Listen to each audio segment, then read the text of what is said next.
اللہ کے حبیب صلی اللہ علیہ وسلم کو اللہ نے دنیا میں بھیجا تو اللہ نے ان کی ہر چیز کو بہترین بنایا۔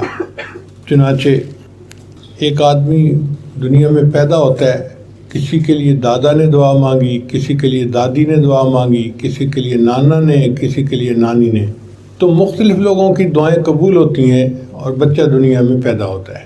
اللہ کے حبیب صلی اللہ علیہ وسلم کے لیے کس نے دعا مانگی؟ سیدنا ابراہیم علیہ السلام۔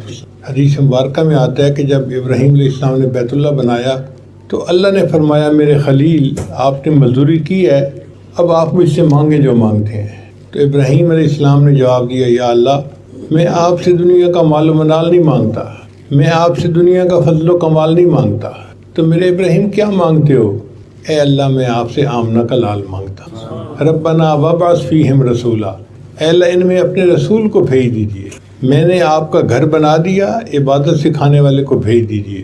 میں نے مدرسہ بنا دیا، علم پڑھانے والے کو بھیج دیجئے۔ تو نبی علیہ السلام نے فرمایا کہ میں ابراہیم علیہ السلام کی دعا کی قبولیت بن کے دنیا میں آیا ہوں۔ ابراہیم علیہ السلام نے 2 دعائیں مانگی، ایک دعا مانگی تو اللہ نے ان کو اسماعیل عطا کیا، اور دوسری دعا مانگی تو 41 فرشتوں کے بعد اللہ نے اپنے حبیب صلی اللہ علیہ وسلم کو عطا فرما دیا۔ دونوں دعائیں تھیں، پہلا زمزم والا تھا اور دوسرا کوثر والا تھا، پہلا محب تھا اور دوسرا محبوب تھا، پہلا ذبیح اللہ تھا اور دوسرا حبیب اللہ تھا۔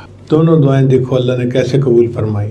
ابراہیم کا معنی ہوتا ہے بزرگی والا، تو نبی علیہ السلام کی دعا مانگنے والا جو بندہ تھا وہ سب سے بہترین، یہ ہے انتخاب لاجواب اللہ کا۔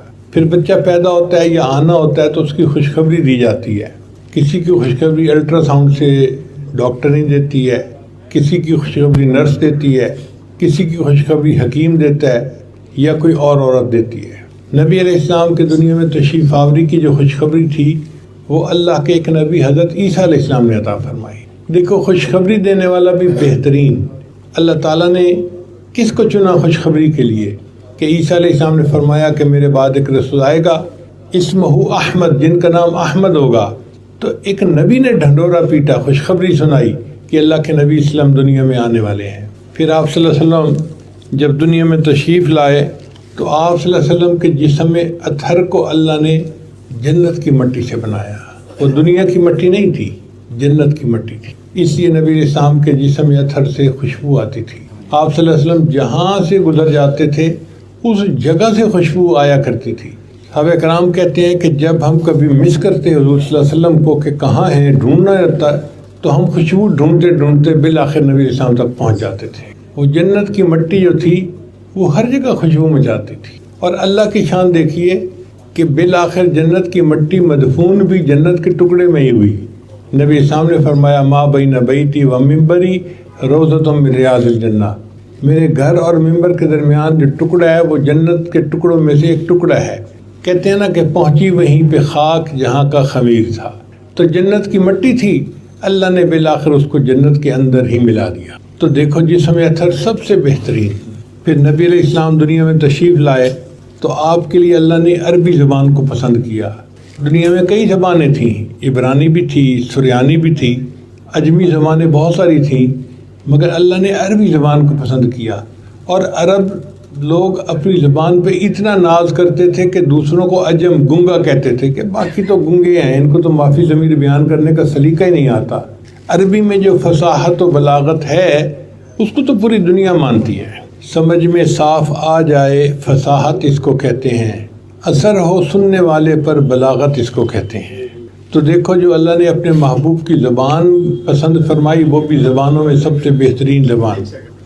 پھر اللہ تعالیٰ نے اپنے نبی صلی اللہ علیہ وسلم کو جو حسن عطا فرمایا وہ بھی لاجواب۔ حدیث پاک میں آتا ہے کہ حسان بن ثابت نے کہا وَأَحْسَنَ مِنْكَ لَمْ تَرَ قَطُّ عَيْنِي وَأَجْمَلَ مِنْكَ لَمْ تَلِدِ النِّسَاءُ خُلِقْتَ مُبَرَّأً مِنْ كُلِّ عَيْبٍ كَأَنَّكَ قَدْ خُلِقْتَ كَمَا تَشَاءُ۔ اے محبوب آپ سے زیادہ خوبصورت کبھی کسی آنکھ نے دیکھا نہیں، اور آپ سے زیادہ جمال والا کبھی کسی عورت نے بچہ جنا نہیں۔ آپ تو اس طرح عیبوں سے پاک ہو کر دنیا میں آئے ہیں جیسے اپنی من پسند کا حسن لے کر دنیا میں آئے ہوں۔ تو اللہ نے اپنے جسم کو ایسا حسن و جمال عطا فرمایا، جہاں آپ تشریف لاتے تھے وہاں روشنی آ جاتی تھی۔ سیدہ عائشہ رضی اللہ عنہا فرماتی ہیں کہ میں کمرے میں بیٹھی سی رہی تھی کپڑے اور میری سوئی نیچے گر گئی. اب میں پریشان کہ سوئی کو ڈھونڈوں کیسے، چونکہ تھوڑا اندھیرا تھا. اتنے میں میرے آقا صلی اللہ علیہ وسلم کمرے میں تشریف لائے. اتنی روشنی ہو گئی کہ میں نے سوئی اٹھا لی تو نبی علیہ السلام مسکرانے لگے. اللہ نے ان کو ایسا نور عطا فرمایا تھا جو ظلمتوں کو روشن کر دیا کرتا تھا. پھر دیکھیں جگہ کا انتخاب کیسے، کہ دنیا میں کسی جگہ بھی اللہ کے اسم پیدا ہو سکتے تھے. ان کو بیت المقدس میں پیدا کیا جا سکتا تھا، بلاد شام میں پیدا کیا جا سکتا تھا. اللہ نے ان کو مکہ مکرمہ میں پیدا کیا. مکہ مکرمہ وسط دنیا ہے، اول عالم، مرکز عالم، وسط عالم ہے. مرکز میں اس لیے پیدا کیا کہ مرکز سے لہریں اٹھتی ہیں تو پوری جو ہے تالاب میں پھیل جاتی ہیں. مرکز سے یہ دین کی لہریں اٹھیں گی اور پوری دنیا کو سیراب کریں گی. تو دیکھیں جگہ کا انتخاب بھی بہترین اور نبی علیہ السلام کی زبان کا انتخاب بھی بہترین. پھر آگے دیکھیے کہ قبیلے کا انتخاب. اسماعیل علیہ السلام کی اولاد میں 44 قبیلے تھے. بنو ثقیف، بنو نذیر، بنو خزرج، بکر بن وائل، یہ سب قبیلے تھے. اللہ نے قریش قبیلے میں پیدا کیا. قریش کرش سے بنا ہے، وہ جگہ جو حرکت نہ کرے، مضبوط ہو. تو یہ قبیلہ مستقل مزاج قبیلہ تھا، مستحکم قبیلہ تھا. اللہ نے نبی علیہ السلام کو اس قبیلے میں پیدا کیا. پھر قبیلے کی شاخ بنو ہاشم تھی. بنو ہاشم مہمان نوازی میں بڑے مشہور تھے. تو ایسی شاخ میں پیدا کیا کہ قبیلہ جو ہے اپنی مہمان نوازی کی وجہ سے دنیا میں مشہور تھا. تو قبیلہ بھی بہترین، قبیلے کی شاخ بھی بہترین. پھر نبی علیہ السلام کے دادا عبد المطلب تھے. اللہ نے ان کو پسند کیا. اس کی کیا وجہ کہ عبد المطلب جو تھے وہ بیت اللہ کے والی تھے، یعنی متولی تھے بیت اللہ کے. تو نبی علیہ السلام کو یہ بھی اعزاز ملا کہ ان کے دادا بیت اللہ کے کنجی بردار تھے. اللہ نے ان کو عبد المطلب کی اولاد میں پیدا فرمایا. پھر عبد المطلب کے 12 بیٹے تھے اور اکثر کے نام بتوں کے نام پہ تھے. عبد العزیٰ، ابو لہب کا یہ نام تھا. عبد الشمس، شمس کا بیٹا. پھر عبد الحارث، یہ بھی کھیتی کا بیٹا. نوفل، سخت جگہ. حمزہ، لمبی جگہ. عباس، پتھریلی جگہ. ان سب بیٹوں میں سے ایک بیٹا نام تھا جس کا نام اللہ کے نام پہ تھا اور تھا عبداللہ اس کا نام. اللہ نے اپنے ابی اسم کے والد کو عبداللہ کے نام سے پسند فرمایا. تو والد بھی اپنے بھائیوں میں سب سے بہترین. حدیث پاک میں ہے کہ ان کا عبداللہ رضی اللہ عنہ کا حسن ایسا تھا کہ لوگ ان کو مڑ مڑ کے دیکھتے تھے. مکہ مکرمہ کی شاید ہی کوئی عورت ہو جو اپنے دل میں وش نہ کرتی ہو کہ اس بندے کا نکاح مجھ سے ہو جاتا. اللہ نے ایسا حسن و جمال عطا فرمایا تھا، اس لیے کہ وہ منور شخصیت نبی علیہ السلام کے والد بننی تھی. تو والد بھی بہترین، دادا بھی بہترین اور والد بھی بہترین. پھر والد کے بعد والدہ کا قبیلہ ہے، اس کا معنی شاخ والا. بنو نذیر، کانٹوں والا. نبی السلام کی والدہ کا قبیلہ تھا بنو زہرہ، تر و تازگی والا. قبیلے کا نام دیکھو کتنا پیارا ہے. اور پھر والدہ کا نام آمنہ، امن والی، امانت کو پسند یعنی رکھنے والی. تو نبی علیہ السلام اللہ کی امانت تھے اور ان کو جس خاتون نے دنیا میں اپنے پیٹ میں پالنا تھا، یہ والدہ کا نام کتنا خوبصورت تھا. حالانکہ اس زمانے میں عورتوں کے نام بڑے عجیب و غریب ہوتے تھے. ایک عورت کا نام تھا خنسا، بد شکل. ایک کا نام تھا حربہ، لڑنے والی. ایک کا نام تھا آمنہ، امانت کا خیال رکھنے والی. تو نبی علیہ السلام کی والدہ کا نام آمنہ تھا جو ناموں میں سے بہترین نام تھا اور واقعی وہ اسم با مسمہ بھی تھی. انہوں نے نبی علیہ السلام کو اتنا پیار دیا، اتنی محبت دی، اتنی شفقت دی کہ نبی علیہ السلام پوری زندگی اس کو یاد کرتے تھے. پھر نبی علیہ السلام کے نام نامی اس میں گرامی کا. تو ناموں میں سے بہترین نام نبی علیہ السلام کے 2 نام تھے. ایک نام تھا محمد صلی اللہ علیہ وسلم اور ایک نام تھا احمد. محمد کا مطلب وہ ہستی کہ جس کی دنیا میں اتنی تعریفیں ہوں کہ اتنی تعریف کسی اور کی ہو ہی نہ سکے. اور واقعی یہ بات سچ ہے کہ نبی علیہ السلام کی تعریفیں صرف مسلمانوں نے نہیں کی. نبی علیہ السلام کی تعریفیں کافروں نے بھی کی ہیں، انگریزوں نے بھی کی ہیں، کتابیں لکھی ہیں، ہندوؤں نے، سکھوں نے. کس نے نبی علیہ السلام کی تعریف میں کتابیں لکھی ہیں؟ تو محبوب کی تعریف مخلوق نے خوب کی ہے جتنا کوئی کر سکتا تھا. آپ بتائیں کسی کی منقبت میں 40,000 اشعار کسی نے لکھے؟ نہیں لکھے. اگر لکھے تو نبی السلام کے بارے میں لکھے گئے. تو محمد نام جس کی تعریف اتنی ہو کہ اتنی تعریف دنیا میں کسی اور کی نہ ہو۔ یہ نبی علیہ السلام کا نام فرش پہ تھا، اور ایک نبی علیہ السلام کا نام عرش پہ تھا، اس کا نام تھا احمد۔ احمد کا مطلب وہ ذات کہ جو اللہ کی اتنی حمد بیان کرے کہ اتنی حمد کبھی کسی نے بیان کی ہی نہ ہو، اور یہ بات بھی سچی ہے۔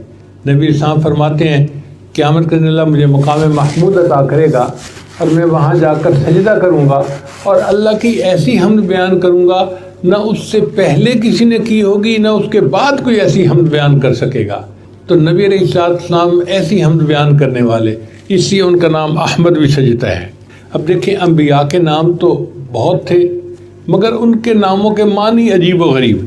آدم گندم گوں، نوح نوحہ کرنے والا، زکریا سبق دینے والا، ادریس درس دینے والا، یوسف افسوس کرنے والا، یعقوب بعد میں آنے والا، موسیٰ پانی سے نکالا ہوا، عیسیٰ سیاحت کرنے والا۔ یہ انبیاء کے نام ہیں، لیکن نبی علیہ السلام کے نام نامی اس گرامی کے معنی کتنے خوبصورت ہیں۔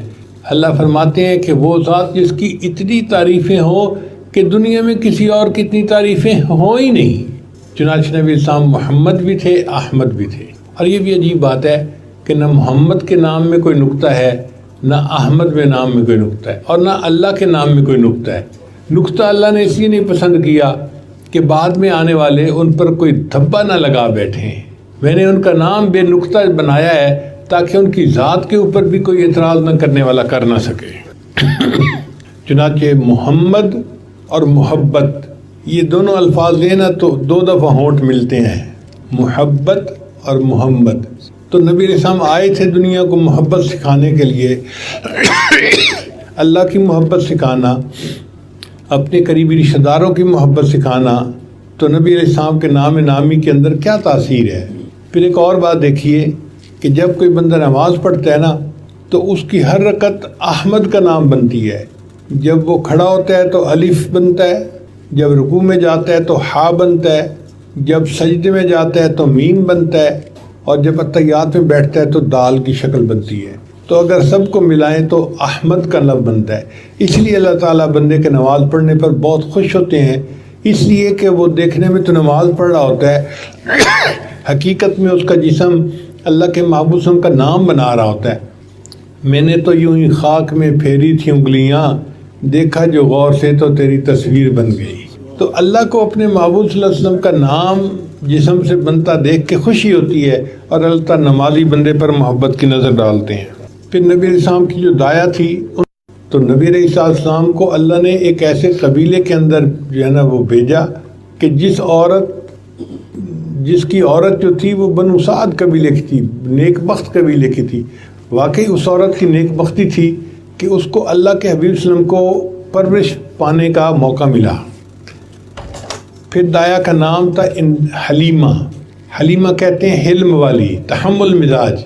کئی عورتیں ذرا کم حلم والی ہوتی ہیں تو بچے کو چھوٹی چھوٹی بات پہ ڈانٹتی ہیں، کوستی ہیں، مارتی ہیں، چٹکیاں لیتی ہیں۔ اللہ نے فرمایا نہیں، اس عورت نے میرے محبوب کو پالنا ہے، اس عورت کا حلم سب سے زیادہ ہونا چاہیے، حتیٰ کہ اس عورت کا نام بھی حلیمہ تھا، حلم والی۔ شاعر نے کہا حلیمہ میں تیرے مقدراں تو صدقے، تو مدنی دا جھولا جھلیندی وی ہوسیں، اے انگلی نہ پا کے تے ویڑے دے اندر، خدا دے سجن نو ٹریندی وی ہوسیں، نیرشاں دا چن ہے کھلونا وی جس دا، تو اس بے مثل نو کھڈیندی وی ہوسیں، نوا کے دھوا کے تے سرما وی پا کے، تو تھوڑی ہلا کے ہسیندی وی ہوسیں۔ ہمارے ہاں عورتیں یہ سمجھتی ہیں کہ جب بچہ نہا دھو کے آنکھوں میں سرما ڈال لیتا ہے نا تو اس کو نظر جلدی لگتی ہے۔ اب وہ نظر توڑنے کے طور پر بچے کو کہتی ہے کہ مسکراؤ، تو بچہ تو نہیں مسکراتا، تو وہ پھر اس کی ٹھوڑی پکڑ کے کہتی ہے اچھا مجھے مسکرا کے دکھاؤ، سمجھتی ہے کہ نظر ٹوٹ جائے گی۔ تو وہ شاعر نے لکھا ہے نوا کے دعا کے سرما بھی پا کے، تو ٹھوڑی ہلا کے ہسیندی بھی ہوسیں، زمانے دی تتیاں ہواواں دے کولوں، نبوت تے پھلنوں لکیندی بھی ہوسیں، نی سونے دا مکھڑا نورانی نورانی، تو تکدی تا رہی ہیں چمیندی بھی ہوسیں۔ حلیمہ تو کتنی خوش نصیب ہے، تو وہ نورانی چہرہ تو دیکھتی تھی، تو کبھی کبھی محبت میں آ کے اس چہرے کو بوسے بھی تو دیتی ہوگی۔ نی سونے دا مکھڑا نورانی نورانی، تو تکدی تا رہی ہیں ہس چمیندی بھی ہوسیں، کدی نال تیرے نزاکت سونا۔ کبھی کبھی ایسا ہوتا ہے کہ چھوٹا بچہ جو ہوتا ہے نا وہ اپنی امی سے روٹھ جاتا ہے، ناز کرتا ہے نا اپنی والدہ کے ساتھ، تو ماں پھر بچے کو مناتی ہے، بیٹا اپنی ماما سے نہیں روٹھا کرتے، بیٹا اپنی ماما سے خفا نہیں ہوتے، تو کیوں مجھ سے خفا ہے؟ تو شاعر نے اس شعر کو کہا، کدی نال تیرے نزاکت سونا، اور رسدہ بھی ہو سی منیندی بھی ہو سے۔ حلیمہ جب وہ چھوٹا بچہ تجھ سے روٹھا ہوگا تو کیسے مناتی ہوگی، اور وہ بھی کیا منظر ہوگا۔ پھر نبی علیہ السلام کی بیویوں کا انتخاب، اللہ نے نبی علیہ السلام کی بیویوں کا انتخاب ایسا کیا کہ جو صفات ان کے اندر تھیں وہی صفات نبی علیہ السلام کے اندر تھیں، یعنی ایک جیسی طبیعت اور ایک جیسی سیرت اور ایک جیسی فطرت تھی۔ چنانچہ خدیجہ کا معنی ہے خدمت کرنے والی، نبی علیہ السلام امت کی خدمت کرنے والے۔ سودا کا مطلب ہے آرام دینے والی، تو نبی علیہ السلام امت کو آرام پہنچانے والے۔ عائشہ کا مطلب ہے عیش دینے والی، نبی علیہ السلام بھی امت کو جنت کی عیش دینے والے۔ حفصہ کا مطلب ہے قائمۃ اللیل، رات کو اٹھ کر عبادت کرنے والی، اور نبی علیہ السلام بھی اٹھ کر رات کو عبادت کرنے والے تھے۔ پھر میمونہ بختوں والی، چنانچہ نبی علیہ السلام بھی بخت والے تھے۔ پھر صفیہ کا مطلب ہے چنی ہوئی، تو اللہ کے حبیب صلی بھی چنے ہوئے تھے۔ زینب کا مطلب ہے استغفار کرنے والی، اللہ کے حبیب صلی بھی رات کو استغفار کرنے والے تھے۔ پھر ام سلمہ کا مطلب ہے سلامتی والی، اللہ کے حبیب صلی بھی سلامتی والے تھے۔ پھر ام حبیبہ محبت دینے والی، اللہ کے حبیب بھی محبت دینے والے اور پیار دینے والے تھے۔ دیکھو جو عورتوں کے اسماء تھے اور ان اسماء کے جو معنی ہیں ہو بہو وہی اسماء صفتیں نبی علیہ السلام کے اندر موجود ہیں۔ اس کی وجہ یہ تھی کہ انہوں نے زندگی کا ساتھی بننا تھا۔ اللہ تعالیٰ فرماتے ہیں الطیبات للطیبین، پاک مردوں کے لیے پاکیزہ عورتیں۔ تو اگر نبی علیہ السلام کی بیویوں کی پاکیزگی کو جاننا چاہیں تو نبی علیہ السلام کی پاکیزگی کا تصور کیجئے، وہ کتنے معصوم تھے اور کتنے پاکیزہ تھے۔ اللہ نے ان کے لیے ایسی ہی بیویاں منتخب فرمائیں، اور اللہ نے قرآن مجید میں فرمایا یا نساء النبی لستن کاحد من النساء، اے نبی السلام کی بیویوں تمہاری جیسی کوئی عورت دنیا میں اور موجود ہی نہیں ہے۔ اللہ قرآن میں گواہیاں دے رہا ہے کہ جیسے میرے محبوب کی بیویاں ہیں اس جیسی عورت تو کوئی دنیا میں اور ہو ہی نہیں سکتی۔ اس کا مطلب یہ کہ نبی السلام کی بیویوں میں سب سے زیادہ بہترین۔ پھر نبی السلام کے بیٹے کو اللہ نے بیٹے عطا فرمائے جو بچپن میں وفات پا گئے، تو بیٹے جو تھے وہ بھی بہترین، چنانچہ قاسم تقسیم کرنے والا، اللہ کے حبیب صلی بھی قاسم تھے، فرمایا انما انا قاسم واللہ یعطی، کہ میں تو تقسیم کرنے والا ہوں، برکتوں اور رحمتوں کو اللہ عطا کرنے والا ہے۔ پھر طیب طاہر پاک، نبی السلام بھی پاک تھے۔ پھر ابراہیم ایک بیٹے کا نام تھا، اس کا نام تھا بزرگی والا، اور نبی السلام بھی بزرگی والے تھے۔ تو دیکھو اللہ نے کیسے پیارے ناموں والے بیٹے نبی السلام کو عطا فرمائے۔ پھر اس کے بعد بیٹیوں کا انتخاب دیکھو اللہ نے کیسے کیا۔ زینب استغفار کرنے والی، رقیہ خامند کی خدمت کرنے والی، ام کلثوم بچوں کی تربیت کرنے والی، اور فاطمہ دوزخ سے آزاد رہنے والی۔ چنانچہ نبی علیہ السلام کے اندر بھی یہ ساری صفات موجود تھیں، اور اللہ نے اپنے محبوب کو کیا بیٹیاں عطا فرمائیں کہ آپ کی چھوٹی بیٹی جو تھی وہ خاتون جنت بنی، دنیا میں تمام خواتین کی سردار بنی۔ پھر اللہ تعالیٰ نے ان کی آگے جو اولاد تھی وہ بھی بہترین، نواسے نواسیاں پوتے پوتے ہوتے ہیں، لیکن جو نبی علیہ السلام کے نواسے تھے وہ تو الگ ہی جو ہے نا وہ ہستیاں تھیں۔ نبی علیہ السلام نے فرمایا الحسن والحسین سیدہ شباب اہل الجنہ، حسن اور حسین جنت کے نوجوانوں کے سردار ہیں۔ اللہ نے ایسے نواسے عطا فرمائے، فرمایا کہ الحسین منی وانا من الحسین، میں حسین میں سے ہوں، حسین مجھ سے ہے۔ جو حسین سے محبت کرے گا وہ مجھ سے محبت کرے گا، اور جو مجھ سے محبت کرے گا وہ جنت جائے گا۔ پھر اللہ تعالیٰ نے اپنے محبوب صلی اللہ علیہ وسلم کے لیے کتاب کا انتخاب کیا، قرآن مجید۔ پہلے بھی کتابیں آئیں، تورات، انجیل، زبور، مگر وہ کتابیں اتنی کامل نہیں تھیں، وہ کتابیں تھیں، وہ اللہ کا کلام نہیں تھیں۔ دیکھیں ایک ہوتا ہے میسج جو ریٹن آ جاتا ہے، اس کی اور شان ہوتی ہے، ایک ہوتا ہے وائس میسج، یہ ڈیفرنٹ چیز ہوتی ہے، اس کو اس بندے کے ساتھ زیادہ جو ہے نا وہ تعلق ہوتا ہے۔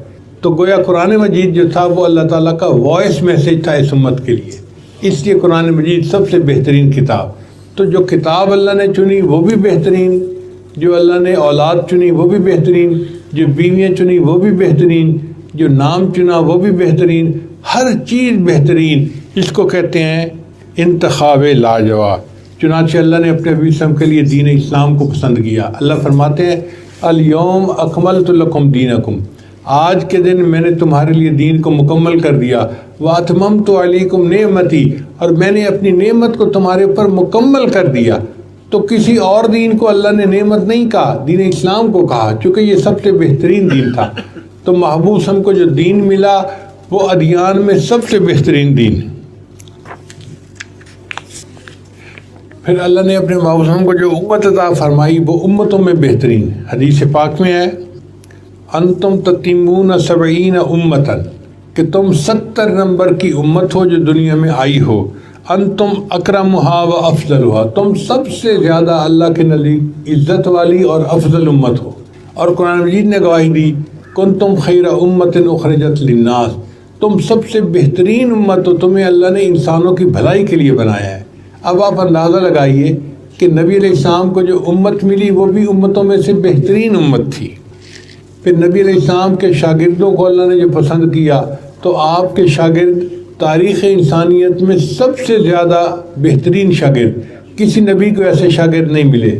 حضرت موسیٰ علیہ السلام کو شاگرد ملے، چنانچہ موسیٰ علیہ السلام نے ایک جگہ پر حملہ کرنا تھا تو انہوں نے اپنی قوم کو کہا کہ اے میری قوم چلو، ہم نے حملہ کرنا ہے، ہمیں اللہ کا حکم ہے۔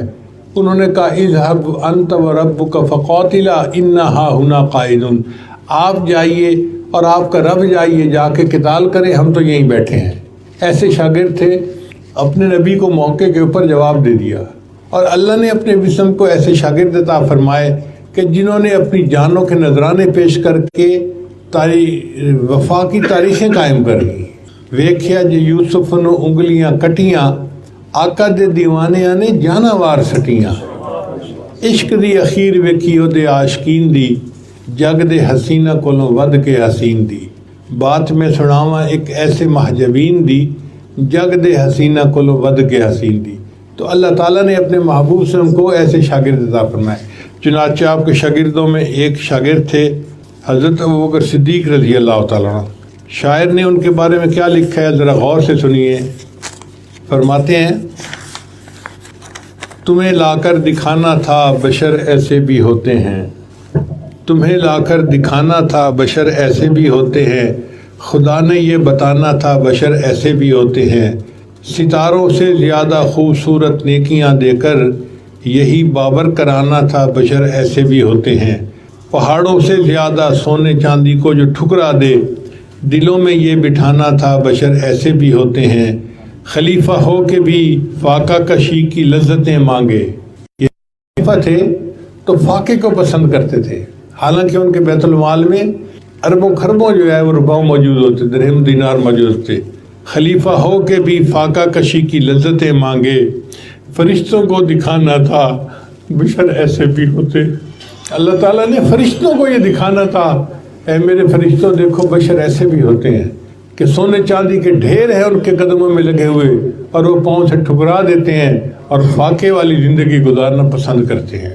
چنانچہ شاعر ان کے بارے میں لکھتا ہے پیغمبر تو نہ تھا لیکن پیغمبر جیسا لگتا تھا، پیغمبر تو نہ تھا لیکن پیغمبر جیسا لگتا تھا، وہ دریا تھا مگر گہرے سمندر جیسا لگتا تھا، کچھ ایسی تازگی تھی اس کے چہرے پر کہ وہ سب کو طلوع صبح کے بے داغ منظر جیسا لگتا تھا، نبی کا دور یاد آتا تھا اس کے دور میں ایسا، نبی کے بعد وہ کندے مکرر جیسا لگتا تھا، زمین سمٹی چلی جاتی تھی اس کی فوج کے آگے، یعنی صدیق گنانوں کی فوج جس کے سپہ سالار خالد بن ولید تھے جو انہوں نے مسیلمہ کذاب کے سرکوبی کے لیے بھیجی تھی، اس کے بارے میں فرماتے ہیں زمین سمٹی چلی جاتی تھی اس کی فوج کے آگے، ہر ایک خدمت گزار اس کا سکندر جیسا لگتا تھا۔ یہ تھے حضرت ابوبکر صدیق رضی اللہ عنہ۔ پھر اس کے بعد حضرت عمر رضی اللہ عنہ کا نمبر آتا ہے، اس کے بارے میں شاعر کہتا ہے زمین مانگتے تھے نہ زر مانگتے تھے، پیغمبر خدا سے عمر مانگتے تھے، زمیں مانگتے تھے نہ زر مانگتے تھے، پیغمبر خدا سے عمر مانگتے تھے، پہاڑوں پہ بھی خوف طاری ہو جس کا، زمیں پر وہ ایسا بشر مانگتے تھے، کرے ساری دنیا پہ اپنا جو سایہ، وہ صحرا میں ایسا شجر مانگتے تھے، جو دنیا میں سارے سروں پر ہو بھاری، وہ ایک ایسا آزاد سر مانگتے تھے، جو فردوس میں سب سے ہو خوبصورت، عمر کے لیے ایسا گھر مانگتے تھے، جدا ہونا منزل سے پہلے جو ایسا، وہ اپنے لیے ہم سفر مانگتے تھے۔ یہ نبی علیہ السلام کی دعائیں تھیں کہ مراد مصطفیٰ حضرت عمر رضی اللہ عنہ نبی علیہ السلام کی قدموں میں آ گئے۔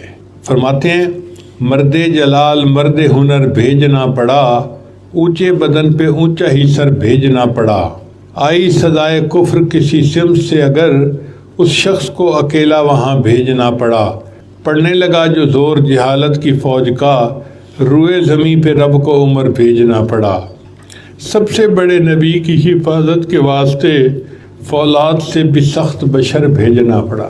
یہ سیدنا عمر رضی اللہ عنہ تھے جن کو اللہ نے ایسی شخصیت عطا فرمائی تھی کہ کفار ان کا مقابلہ نہیں کر سکتے تھے۔ عمر رضی اللہ عنہ کے اسلام لانے سے پہلے سب لوگ گھر میں چھپ کے نماز پڑھتے تھے۔ جب عمر رضی اللہ عنہ کلمہ پڑھا اے اللہ کے نبی صلی اللہ علیہ وسلم آئیے ہم حرم میں نماز پڑھتے ہیں، چنانچہ حضرت حمزہ رضی اللہ عنہ بھی ہیں، حضرت عمر رضی اللہ عنہ بھی ہیں، آگے چل رہے ہیں، نبی علیہ السلام چل رہے ہیں، پیچھے باقی غلام ہیں، یہ سب حضرات حرم میں پہنچے تو عمر رضی اللہ عنہ نے اعلان کیا اے کفار، اگر تم میں سے کوئی اپنے بچوں کو یتیم کروانا چاہتا ہے اور اپنی بیوی کو بیوہ کروانا چاہتا ہے تو وہ میرے مقابلے میں آ جائے، ہم آج حرم میں نماز پڑھیں گے، کوئی ہمیں روک نہیں سکتا۔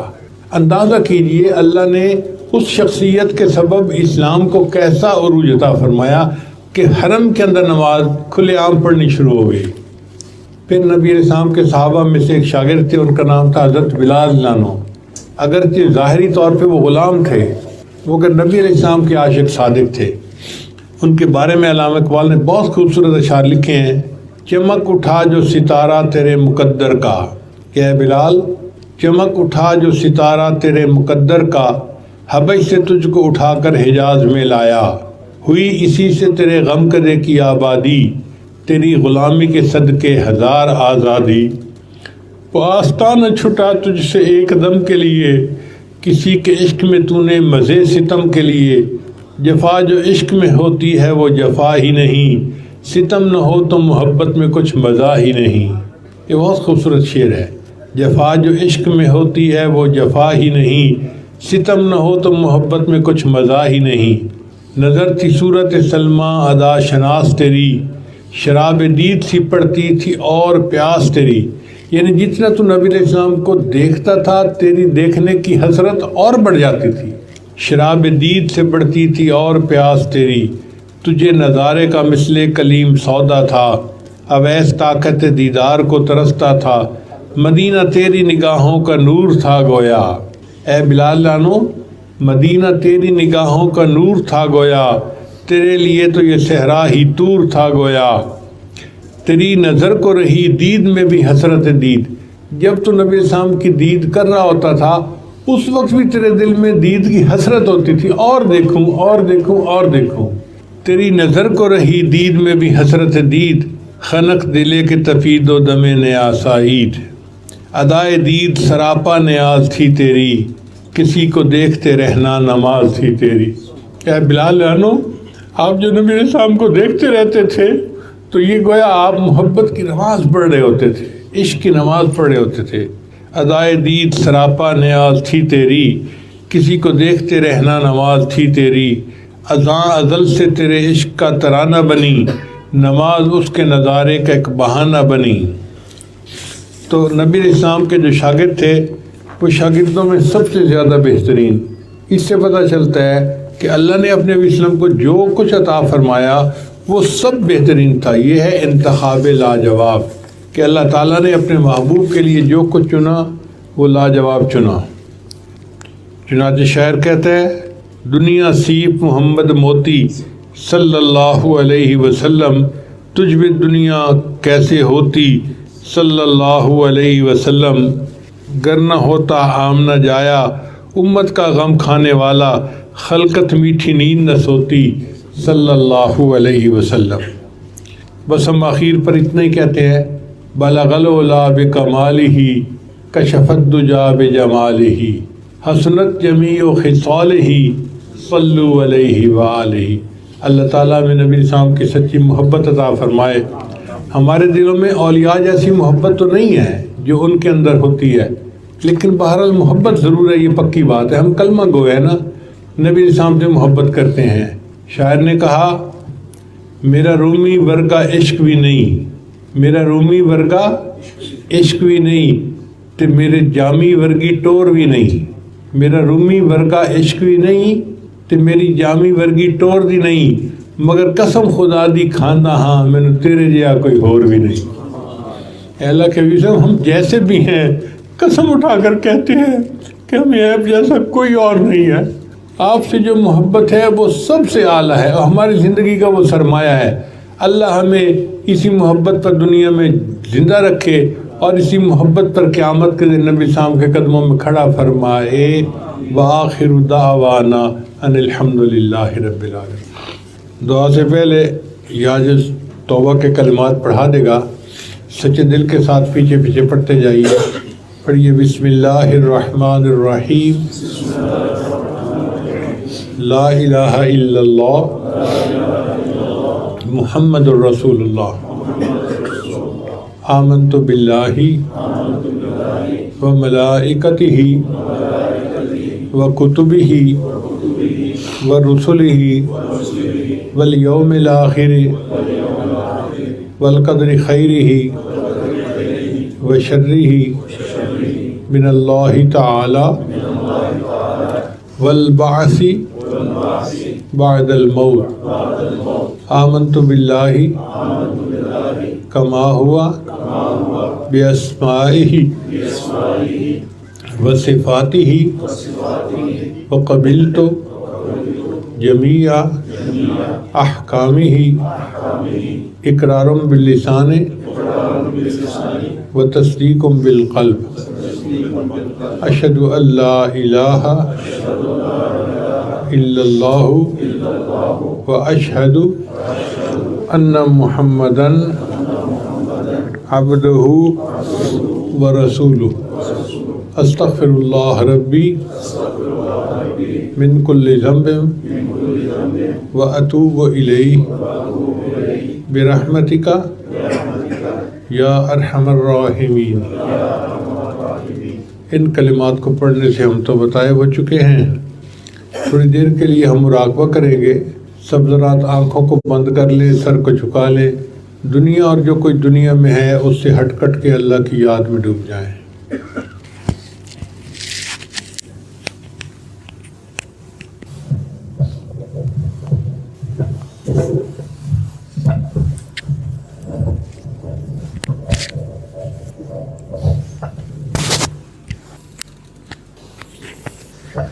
اپنے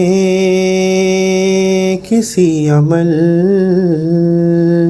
پہ سہارا ہی نہیں ہے، اپنے کسی عمل پہ سہارا ہی نہیں ہے،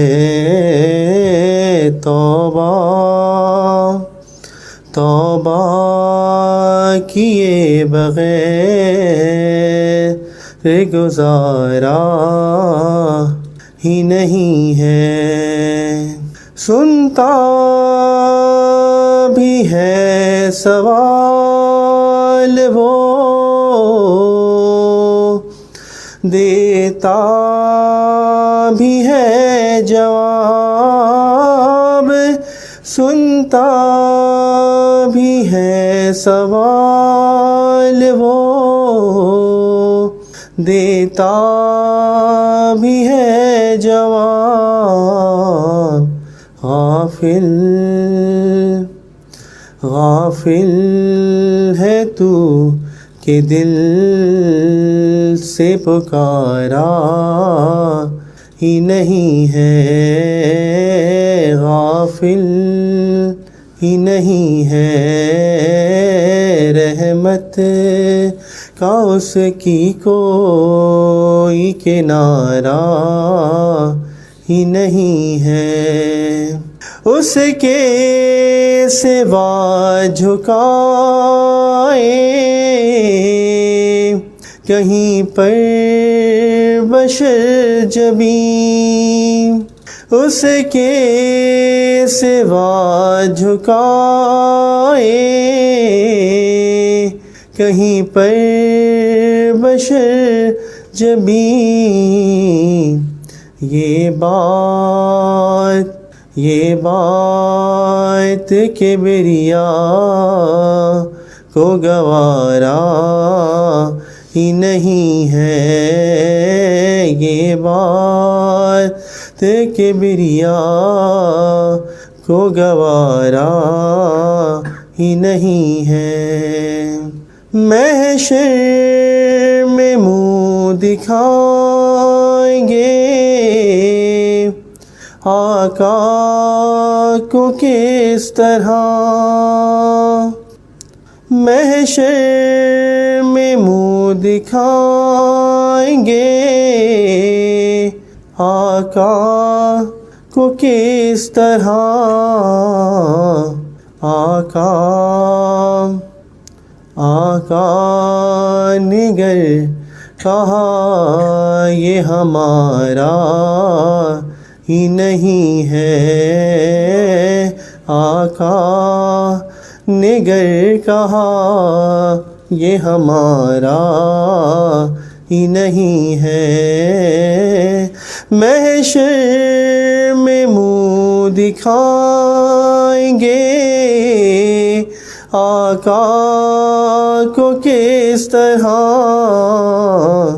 آقا نگر کہا یہ ہمارا ہی نہیں ہے۔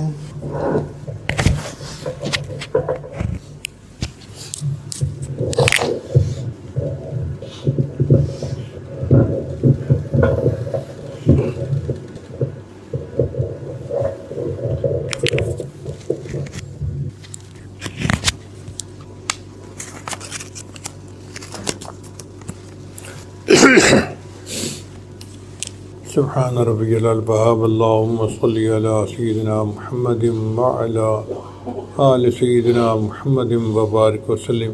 ربنا ظلمنا انفسنا وإن لم تغفر لنا وترحمنا لنکونن من الخاسرین۔ اے مالک، ہم آپ کے عاجز مسکین بندے ہیں، ہمارے گناہوں کو معاف فرما، خطاؤں سے درگزر فرما، عیبوں کی پردہ پوشی فرما۔ اللہ ہماری نگاہوں کو پاک فرما، دلوں کو صاف فرما، سینوں کو اپنی محبت سے لبریز فرما، اپنے عشق کی آتش ہمارے سینوں میں پیدا فرما، ہمارے انگ انگ سے اپنے ذکر کو جاری فرما، روئے روئے سے اپنے ذکر کو جاری فرما، ہڈی ہڈی بوٹی بوٹی میں اپنی محبت پیدا فرما۔ اے اللہ، جسمانی بیماریوں کو دور فرما، روحانی بیماریوں کو دور فرما۔ ہمارے ایک دوست کی بچی بیمار ہے جس کے لیے چٹ آئی ہے، اے اللہ اس بچی کو شفائے کاملہ عاجلہ مستمرہ نصیب فرما۔ اللہ اس کو صحت والی نعمت عطا فرما، اس کے والدین کی پریشانی کو دور فرما۔ اے اللہ ہماری ان دعاؤں کو اپنی رحمت سے قبول فرما۔ صاحب خانہ نے جس محبت کے ساتھ اپنے گھر بلایا، اس کے بدلے ان کو اپنی سچی محبت نصیب فرما۔ اے اللہ اس گھر کو برکتوں کے ساتھ آباد فرما، اولادوں کی خوشیوں کے ساتھ آباد فرما۔ اے اللہ دین کے ساتھ آباد فرما۔ اے اللہ خاور صاحب جس محبت سے پیش آتے ہیں، اس کے بدلے انہیں اپنی سچی محبت عطا فرما۔ ہماری ان دعاؤں کو اپنی رحمت سے قبول فرما۔ اللہ ان کے رزق میں برکت عطا فرما، ان کی عزت میں برکت عطا فرما۔ ہماری ان دعاؤں کو اپنی رحمت سے قبول فرما۔ اس سے پہلے کہ ہمارے ظاہر کی آنکھیں بند ہو جائیں، من کی آنکھیں کھلنے کی توفیق عطا فرما۔ اس سے پہلے کہ لوگ ہمیں کلمہ پڑھائیں، ہمیں اپنے اختیار سے کلمہ پڑھنے کی توفیق عطا فرما، اور اس سے پہلے کہ لوگ ہمیں غسل دیں، ہمیں غسل توبہ کرنے کی توفیق عطا فرما، اور اس سے پہلے کہ ہمیں کفن پہنایا جائے، اللہ ہمیں تقوی کی پوشاک پہننے کی توفیق عطا فرما، اور اس سے پہلے کہ ہماری نماز جنازہ پڑھی جائے، اللہ ہمیں نماز کی حضوری نصیب فرما، سجدے کا سرور نصیب فرما۔ اے اللہ اپنی رحمت کے ساتھ ہماری ان دعاؤں کو قبول فرما۔